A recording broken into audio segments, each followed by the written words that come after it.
Well, welcome to Jam Sessions. I'm George Amadon, and with me today is Jim Morrell, President and Founder of Jam Consulting Group. And what Jim's going to do is share some insight into coaching the sale and the first component, which is discover. Now, Jim, I know that you've mentioned this before, that it's important to ask early. Why is that so important? We believe it's important because of a behavioral science principle that we work off of. And that is, if you ask before tell, it minimizes the skepticism of the client and prospect. As we look at the discover component, I know that there's some subcomponents that fall underneath that. What are those? Well, we measured four. The first is the statement of purpose of the meeting. It's the most obvious. Not quite so obvious is the second component, and that is respect for time. We actually state that. The third is the lead and lean-in questions that are designed simply to create a more meaningful dialogue. And then the fourth is a statement of understanding at the close-in. You mentioned these lead and lean-in questions. What would be an example of those? Well, an example lead questions, first of all, are discussion points. They're major topics. The sequence in an example would be the first, your current situation. I'd ask that question as a discussion point. The second would be what challenges and obstacles you face based on that. And then the third, what plans do you have? Those would be lead questions or discussion points. The lean-in questions would simply be my question to follow up your response.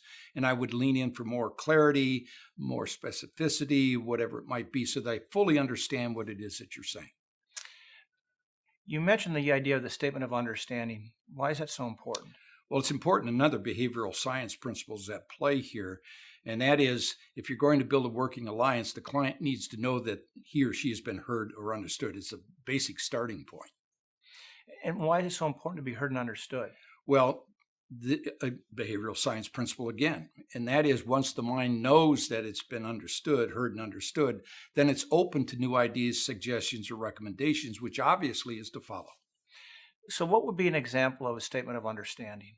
Yeah, very good. I think if we were having this conversation, I would then summarize it by saying, George, what I understand you to say is that you're interested in A, B, and C, and those are the challenges that you're faced. Is that fair to say?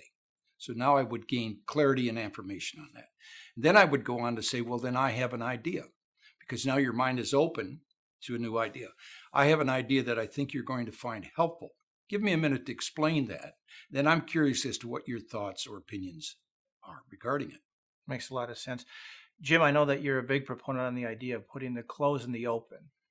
How do you go about doing that? Well, an example would be if you and I have had multiple meetings and we have not had any closure yet on this. And so I would start the meeting by stating the purpose of the meeting, and that would be the close. George, you and I have had a couple conversations in meetings regarding X.